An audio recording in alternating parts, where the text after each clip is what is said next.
اعوذ باللہ من الشیطان الرجیم بسم اللہ الرحمن الرحیم ومن يرتد منكم عن دينه فيمت وهو كافر فأولئك حبطت أعمالهم في الدنيا والآخرة وأولئك أصحاب النار هم فيها خالدون وقال النبي صلى الله عليه وسلم من بدل دينه فاقتلوه رب اشرح لي صدري ويسر لي أمري واحلل عقدة من لساني يفقهوا قولي۔ تمام قسم کی کبریائی، بزرگی، بڑائی اللہ رب العالمین کے لیے لائق و زیبا ہے، جو ہمارا اور صرف آپ کا خالق و مالک نہیں ہے بلکہ ساری کائنات کا وہ خالق، مالک، پالنہار ہے۔ لاکھوں درود و سلام ہو اللہ کے آخری نبی محمد صلی اللہ علیہ وسلم پر، جن کی وجہ سے آج ہم دنیا کی سب سے بڑی دولت اسلام سے سرفراز ہوئے۔ سامعین کرام، دور حاضر فتنوں کا دور ہے۔ طرح طرح کے فتنے نئے نئے شکل میں رونما ہو رہے ہیں، ظہور ہو رہے ہیں۔ جیسے جیسے ذرائع ابلاغ، وسائل کی ترقیاں ہو رہی ہیں، ویسے ویسے نئے نئے فتنے ظہور ہو رہے ہیں۔ آج کل انہی فتنوں میں سے ایک عظیم فتنہ جو رونما ہے وہ فتنہ ارتداد ہے۔ اس فتنہ کے زہریلی اثرات آج مسلم معاشرے پہ بڑی تیزی کے ساتھ پھیل رہے ہیں۔ آج ساری دنیا پہ، خاص کر ہندوستان پہ ہم نظر دوڑاتے ہیں، جائزہ لیتے ہیں تو پتہ چلتا ہے کہ دشمنان اسلام کو اس صفحہ ہستی سے مٹانے کے لیے طرح طرح کے حیلے حربہ اپنا رہے ہیں۔ اسلام سے بدظن کرنے کے لیے، اسلام سے متنفر کرنے کے لیے، اسلام کو بدنام کرنے کے لیے طرح طرح کے تدابیر اپنا رہے ہیں۔ آج ایک طرف دشمنان اسلام اس بات پہ زور دے رہے ہیں کہ کیسے اسلام کی تعلیمات، قانون شریعت کو مٹایا جائے، ان پہ حملے آور ہو رہے ہیں۔ دوسری طرف ایک طاقت اس بات پہ لگی ہوئی ہے کہ مسلم نوجوانوں کو کیسے مرتد بنایا جائے۔ تیسری طرف دیکھیے گا تو ذرائع ابلاغ، میڈیا کے ذریعے ذہن سازی کی رہی ہے۔ آج کوئی ٹی وی چینل کھولیے، مسلمانوں کو بدنام کرنے کے لیے طرح طرح کے ڈیبیٹ میں موضوعات رکھے جاتے ہیں۔ مقصد صرف یہ ہے کہ لوگوں کو اسلام سے کیسے متنفر کر دیا جائے۔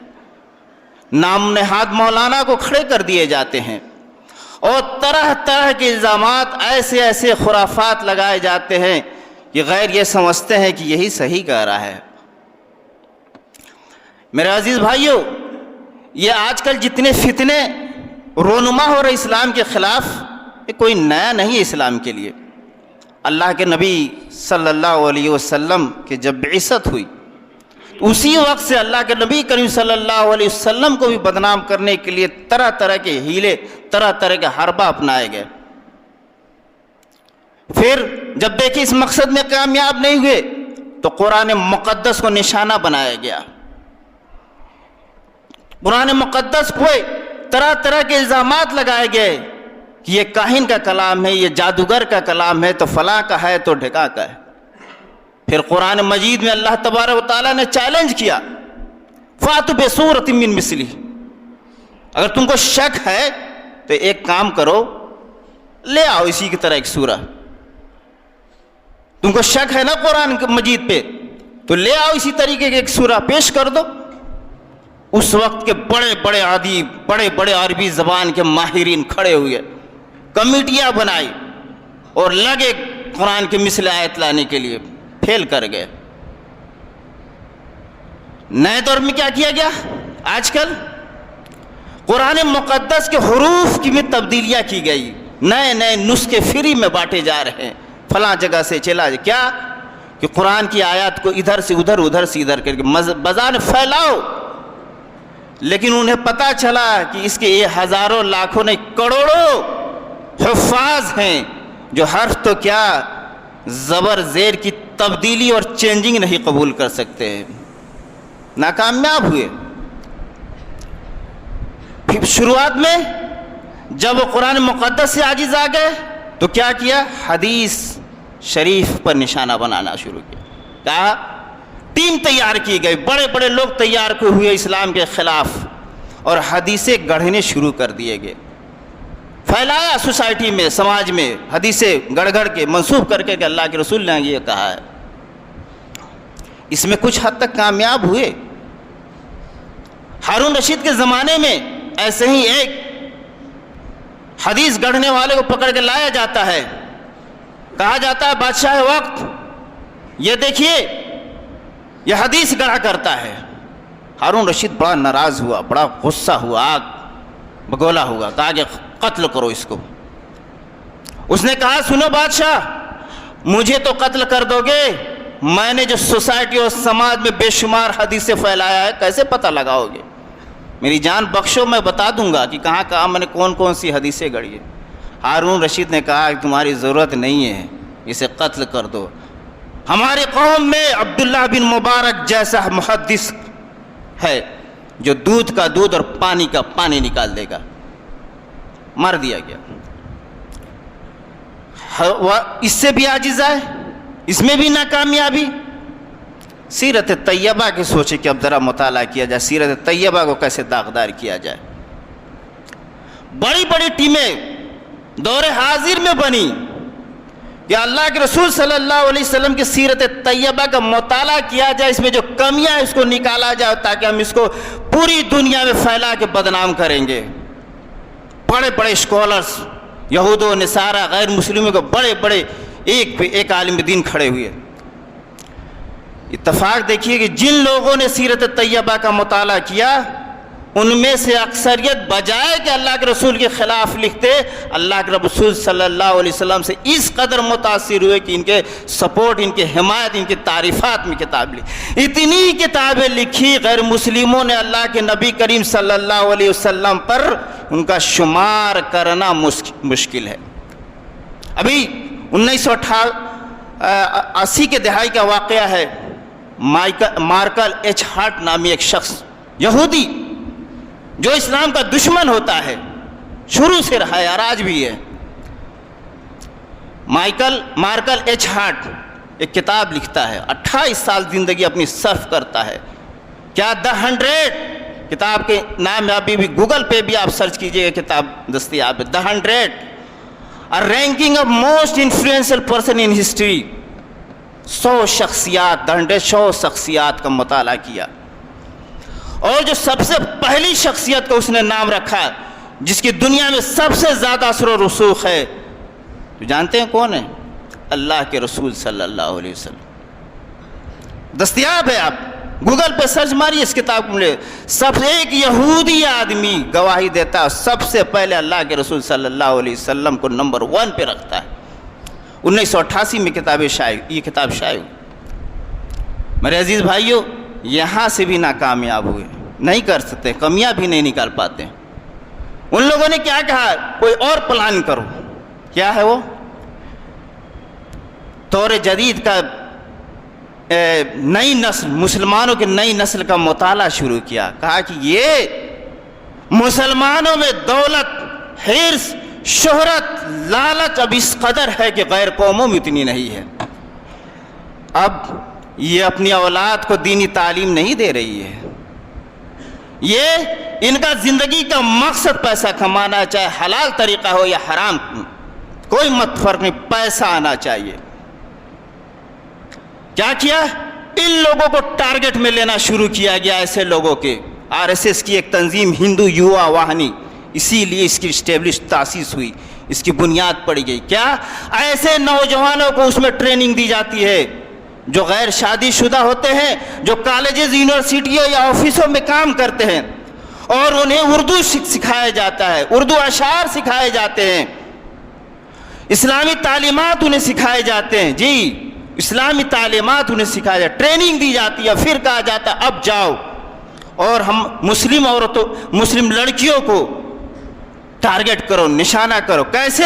اشعار کے ذریعے وہ تمہارے طرف مائل ہوں گی، اسلامی شریعت کی طرف۔ وہ لڑکے جب مسلم لڑکیوں کے پاس جاتے ہیں تو کہتے ہیں میں بھی تو نماز پڑھتا ہوں، مسجد سے گزرتا ہوں تو مسجد میں 2 رکعت نماز پڑھ لیتا ہوں۔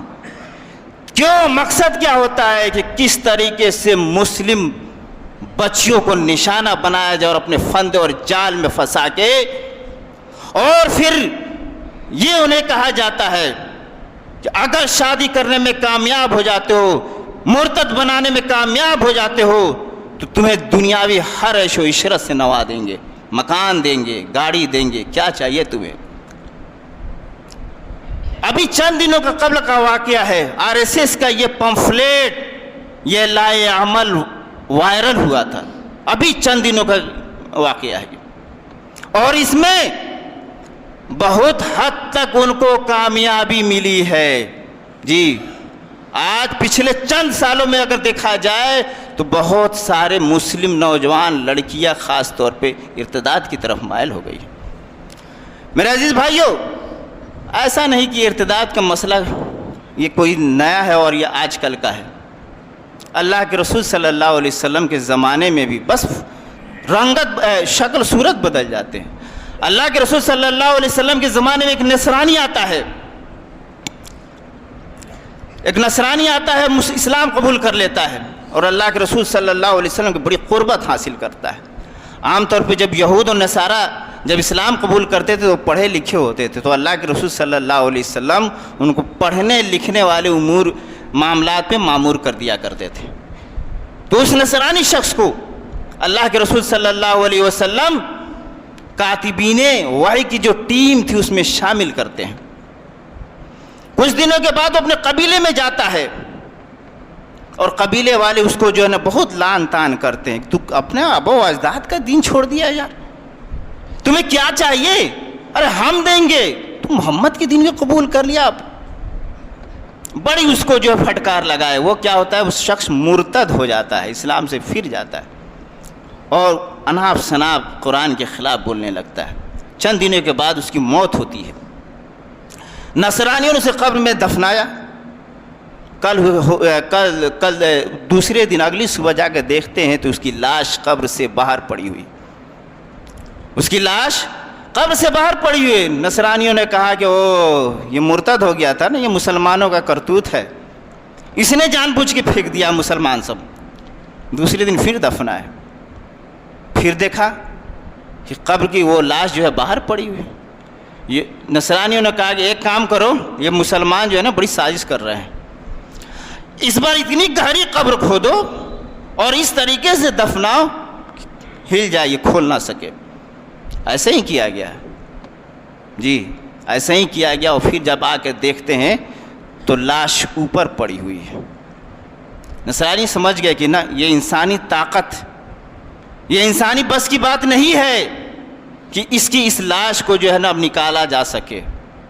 میرے عزیز بھائیو، اللہ تبارک و تعالیٰ نے اس کو دنیا میں ہی بتا دیا۔ یہ اللہ کے رسول صلی اللہ علیہ وسلم کے زمانے کا واقعہ ہے۔ پھر ابو بکر رضی اللہ تعالیٰ عنہ خلیفہ ہوتے ہیں اللہ کے رسول صلی اللہ علیہ وسلم کے بعد۔ تو مسیلمہ کذاب نامی ایک شخص پیدا ہوتا ہے، بڑی چرب زبان، بڑی ماہر تھا، وہ ہزاروں لوگوں کو مرتد بنا دیتا ہے۔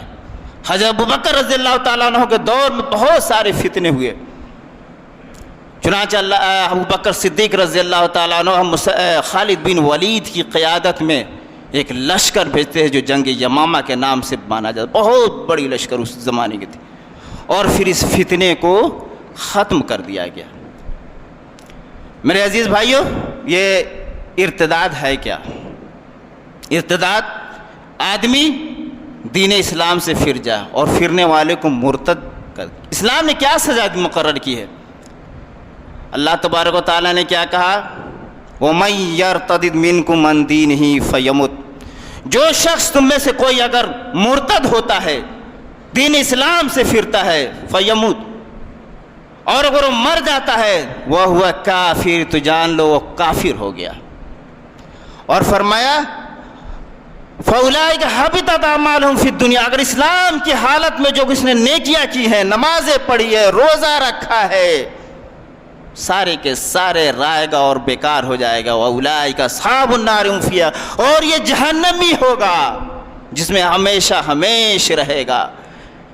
جی، جب کوئی آدمی مرتد ہوتا ہے تو کفر کی حالت میں مرتا ہے، اس کو اپنے آبا و اجداد کے جائیداد سے ترکہ بھی نہیں دیا جائے گا، وہ اس کو مسلمانوں قبرستان میں دفن بھی نہیں کیا جائے گا۔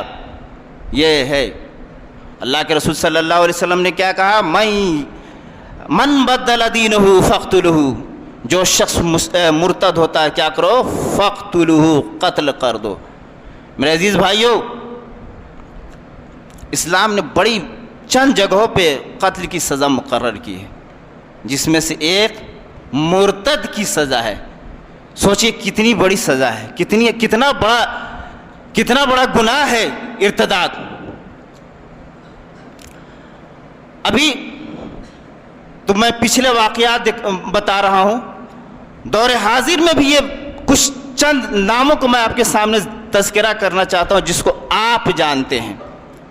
وہ مرتد ہوئے اور ان کی حالت اللہ تبارک و تعالیٰ نے کیسے کر دیا، وہ کیسے ذلیل ہیں۔ ایک نام سنا ہوگا آپ لوگوں نے، سلمان رشدی۔ اسلام سے ویسے بھی مسلمان نہیں تھا وہ، لیکن نام دے دیا گیا، مان لیا چلو مسلمان تھا۔ اس نے اسلام کے خلاف کتابیں لکھی، ہندوستان چھوڑ کے وہ امریکہ میں چلا گیا، بڑی سیکورٹی اس کو فراہم کیا گیا، بڑی عیش یہودی اور نصرانی خوب دولت لٹایا، بڈھا 60-65 سال کا ہونے کے باوجود بھی شادیاں کرتا تھا، خوب عیاشی کرتا تھا۔ آج اس کی حالت یہ ہے کہ کینسر کے مرض میں مبتلا ہے، نہ مر پا رہا ہے نہ زندہ رہ پا رہا ہے۔ اتنی سیکورٹی فورسز ہونے کے باوجود ایک شخص چاقو سے جا کے اس پہ اٹیک کر دیتا ہے، بڑی تڑپ رہا ہے، چلا رہا ہے، جان بھی اس کی روح بھی نہیں نکل رہی۔ ایک اور نام سنا ہوگا آپ لوگوں نے، پاکستان کی، وہ میں بھول گیا ابھی نام، لجہ نام کتاب کے لکھی ہوئی تھی وہ عورت، تسلیمہ نسرین۔ ہندوستان میں ہوئی، معمولی درد ہوا اس کو پیر میں، معمولی درد، دہلی کے مشہور و معروف ہاسپٹل میں گئی علاج کروانے، اور ڈاکٹر نے جو ہے معمولی درد ایسا آپریشن کیا کہ آج وہ چل پھر نہیں سکتی ہے، بستر پہ پڑی ہوئی ہے۔ یہ اللہ تبارک تعالیٰ مرتدین کی سزا دنیا میں بطور عبرت آپ لوگوں کو، ہم لوگوں کو بتا رہا ہے۔ ایک اور نام آج کل خوب مشہور ہے، معروف ہے، وسیم رضوی۔ ویسے بھی وہ بھی مسلمان نہیں تھا، جن کی بنیاد پر اس نے اسلام قبول کیا، ان لوگوں نے بھی اس کو جو اتنا ذلیل کیا، اتنا ذلیل، آج وہ چیخ چیخ کر، جن لوگوں کے کہنے پہ اسلام کو چھوڑا ہے، ان کو چیخ چیخ کے زندگی کے بھیک مانگ رہا ہے، نہیں نکل سکتا ہے، بلکہ اسلام مرتد ہوتے ہی سب سے پہلے سلاخوں کے نیچے جاتا ہے۔ یہ میرے بھائیو، یہ اللہ تبارک و تعالیٰ نے یہ چند یہ چہرے ہیں جو آپ کو بتایا کہ دیکھو دنیا میں بھی کیسے ذلیل ہوا۔ اس کے سبب کیا ہے؟ اچھا، یہ ارتداد تو آپ نے کہہ دیا، آپ سمجھا دیا، ایسے ہو رہے ہیں ویسے ہو رہے ہیں۔ اس کے اسباب کیا ہے میرے بھائی؟ کہ آج یہ لہر، یہ بیماری مسلم سوسائٹی میں بڑی تیزی کے مختلف اعداد و شمار آ رہے ہیں۔ کتنے لوگ مرتد ہو گئے، اتنی لڑکیاں مرتد ہو گئی، وجہ کیا ہے؟ اس پہ بھی ذرا غور کیا جائے۔ سب سے پہلی اور بنیادی وجہ جو میں سمجھتا ہوں، کیا؟ وہی جو میں پہلے بتایا تھا کہ ہم نے اپنی زندگی کا مقصد دولت کمانا سمجھ لیا ہے۔ آج جائز ہو، ناجائز ہو، حلال حرام، کسی بھی طریقے سے زندگی کا خوب پیسہ کماؤ، بچوں کی تعلیم کو دینے کا مقصد خوب پیسہ کماؤ، انجینئر بناؤ۔ اس کا وجہ، اس کے ایک بہت خرابی کیا ہو گئی؟ اس دوڑ میں ہم، اس کمپٹیشن میں ہم اپنے بچوں کو بنیادی تعلیمات، اسلام کی بنیادی تعلیمات سے یکسر محروم کر دیا. بھیا ہمیں ڈاکٹر بنانا ہے، ہمیں انجینئر بنانا ہے، لے جا کے کرسچن اسکول میں ڈال دیا. انہیں کیا پتا اس نماز کیا ہے، انہیں پہ کیا پتا روزہ کیا ہے. مسلم سوسائٹی میں آپ خود دیکھ سکتے ہیں، اپنے آجو باجو کچھ نہیں پتا ہے ان کی اولاد کو. حتیٰ کہ یہ پتا نہیں ہوتا ہے ان بچوں کو جب آگے بڑھتے ہیں حقوق والدین کیا ہے، اسلام نے والدین کے حقوق کیا رکھا ہے. جب یہی اولاد بڑی ہوتی ہے، یہی ماں باپ جن پہ لاکھوں روپے لٹائے رہتے ہیں ان کو انجینئر، ڈاکٹر اور نہ جانے کیا کیا بنانے میں، جب یہی اولاد بڑی ہوتی ہے تو ان کو پتہ ہی نہیں ہے نا والدین کے کیا حقوق ہے.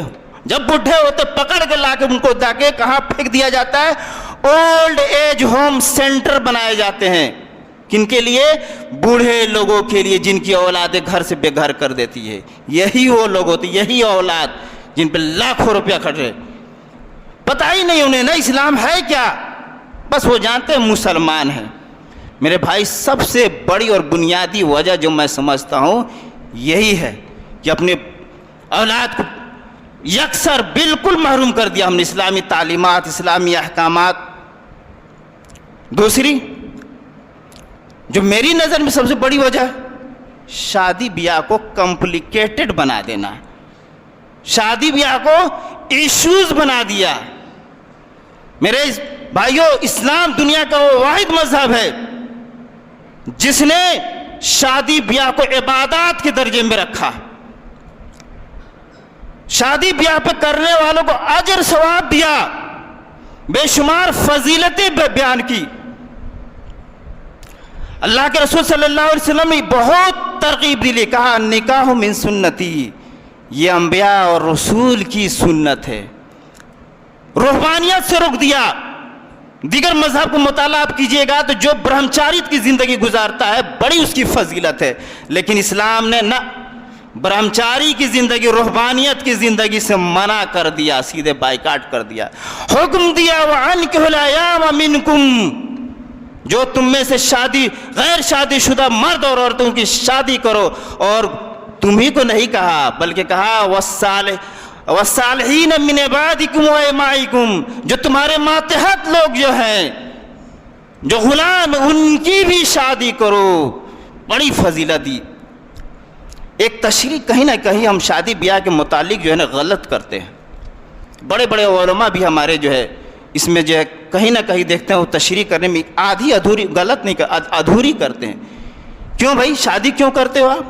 کہتے ہیں یا معاشر، حدیث کا ٹکڑا، یا معاشر من استطاع منکم الباء فلیتزوج فانہ اغض للبصر واحسن کیوں ہم شادی کرتے ہیں؟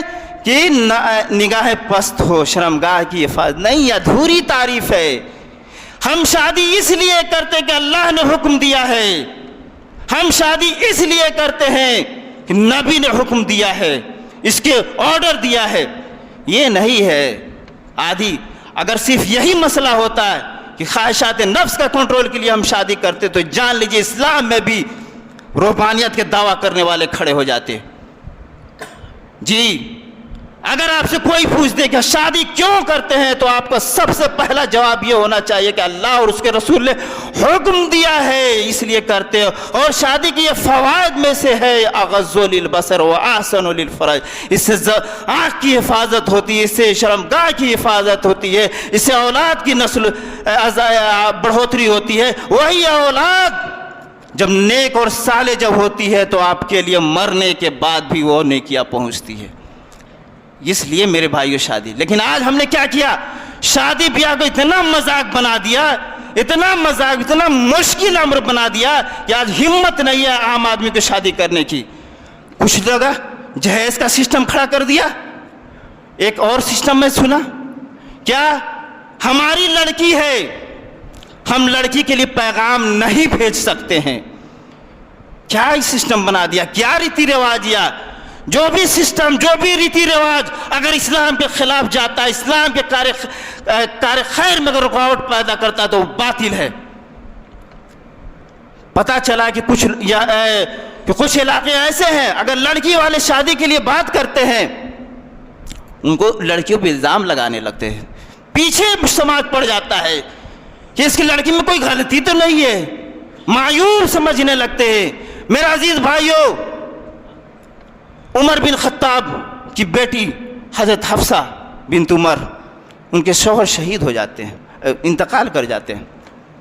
حضرت عمر رضی اللہ تعالیٰ عنہ اس قدر پریشان ہوتے ہیں بیٹی کی شادی کے لیے، دوڑے دوڑے جاتے عثمان بن عفان کے پاس، کہتے یا عثمان ان شئت ان کہتک حفصہ بنت عمر، اے عثمان اگر تو چاہے تو میں اپنی بیٹی حفصہ بنت عمر کی شادی کر دوں۔ حضرت عثمان سن لیتے ہیں، کچھ جواب نہیں دیتے، انتظار کرتے کہ عثمان کو جواب دیں گے، نہیں جواب ملتا ہے۔ دوڑے ہوئے ابو بکر صدیق کے پاس جاتے ہیں، ان کو بھی کہتے ہیں ابو بکر میں چاہتا ہوں کہ اگر تم چاہو تو میں اپنی بیٹی حفصہ بنت عمر کی شادی کر دوں۔ 3 دن تک انتظار کیا، کوئی جواب نہیں ملا۔ حضرت عثمان بن عفان کا حضرت عمر بن خطاب مجھے بڑی شدید غم لاحق ہوا۔ چنانچہ کچھ دنوں کے بعد اللہ کے رسول صلی اللہ علیہ وسلم نے پیغام بھیجا اور ان کی بیٹی کی شادی ہوئی۔ کون تھے عمر بن خطاب جانتے ہیں؟ جن کے بارے میں اللہ کے رسول نے کیا کہا تھا؟ لو کان بعدی نبی لکان عمر بن خطاب، میرے بعد اگر کوئی نبی ہوتا تو عمر بن خطاب ہوتا۔ کس کے پاس گئے؟ ابو بکر صدیق، جو سب سے زیادہ اللہ کے رسول صلی اللہ علیہ وسلم کے ساتھ زندگی۔ نہیں کہا اب کوئی آپ کی لڑکی میں عیب ہے، کسی نے کچھ معیوب نہیں نکالا، اور شادی کون کرتا ہے؟ اللہ کے رسول صلی اللہ علیہ وسلم۔ ہم نے کہاں سے سوچ لیا کہ ہم لڑکیوں کے رشتہ کے لیے آگے بڑھیں گے تو معیوب سمجھا جائے گا؟ حق تو یہ ہے کہ علماء بھی اس میں شامل ہے، حق تو یہ ہے کہ وہ لوگ جو ہے اہل حدیث ہونے کا دعویٰ کرتے ہیں وہ بھی اس سسٹم کے خلاف آواز نہیں اٹھاتے ہیں۔ خاتون اول جو سب سے پہلے اسلام میں داخل ہوئی، حضرت خدیجہ رضی اللہ تعالیٰ عنہ، معلوم ان کی شادی کیسے ہوئی؟ انہوں نے خود اپنی شادی کا پیغام، انہوں نے اپنی شادی کا پیغام اللہ کے رسول صلی اللہ علیہ وسلم کے پاس بھیجا تھا۔ میرے عزیز بھائیوں، ہم لوگوں نے کیا بنا دیا ہے؟ ایک نیکی کا کام جس میں اللہ قرآن میں گئے ہے، دیکھیے ہم لوگ کیسے مخالفت کرتے ہیں۔ قرآن میں کہا وَانكِحُوا الْأَيَامَ مِنكُمْ، جو تمہاری بیٹی یا بیٹی یا غیر شادی شدہ، بیٹی یا بیٹی یا غیر، ان کی شادی کرو۔ بیٹے کو تو ہم شادی کر رہے ہیں، بیٹیوں کو نہیں کر رہے۔ رشتہ آیات منظور ہے، کریں گے، لیکن پہل نہیں کر سکتے ہیں۔ کیوں؟ سماج نے معیوب بنا لیا ہے۔ میں بولا کس طریقے سے ہم لوگ قرآن کی مخالفت کر رہے ہیں۔ بہرحال وقت ختم ہو گیا، اس پہ اور بھی بات بولنے کی ضرورت تھی۔ آپ لوگوں سے التماس ہے، خاص کر میں علماء طبقہ سے، اہل ثروت طبقہ سے گزارش کروں گا، اپیل کروں گا، اگر اس سسٹم کے خلاف آپ لوگ آگے نہیں آئے تو آپ کی آئندہ آنے والی نسل بھی جھیلے گی۔ بے شمار لڑکیاں ایسی ملیں گی جو ان کی عمر ضائع ہو چکی ہے، ختم ہو چکی ہے، وہ گھر پہ بیٹھی۔ اس سماج کے ڈر سے آپ لوگ جو ہے اگر اچھا یہ بھی ایک ارتداد کی سبب ہے۔ اگر انہی لڑکیوں کو ہم لوگ کیا کیا؟ بہت مجبور کر دیا، نہیں کیا شادی نا، ان کو بھی اگر کہیں سے دروازہ ملے گا بھاگنے کا تو یہ بھی ایسے ہی ارتداد کی طرف مائل ہوں گے، دیں گے، تانا دیں گے، تم کس مسلم سوسائٹی اور کی بات کرتی ہو جو تمہاری شادی کے لیے آگے نہیں بڑھ سکتا ہے؟ طرح طرح کے ان کے پاس ہیلے اور بہانے رہتے ڈائیورٹ کر۔ لیکن آپ لوگ آئیے اس سسٹم کے خلاف، علماء اور اہل ثروت طبقہ اس سسٹم کے خلاف آئیے، پہل کیجئے، اس کو ختم کیجئے، کیونکہ صریح اسلامی شریعت کے جب عبادت آپ مانتے ہیں، جب ہم اس کو عبادت کرنے میں معیوب عیب سمجھا جائے، اس سے بڑی وہ بیوقوفی کیا بات ہے؟ اللہ تبارک و تعالیٰ سے دعا ہے کہ اللہ تبارک و تعالیٰ ہمیں صراط مستقیم پہ عمل کرنے کی توفیق عطا فرمائے۔ یا رب العالمین، جو ہمارے مظلومین ہیں ان کی اپنی غیبی مدد فرما۔ آمین۔ وآخر دعوانا الحمدللہ رب العالمین۔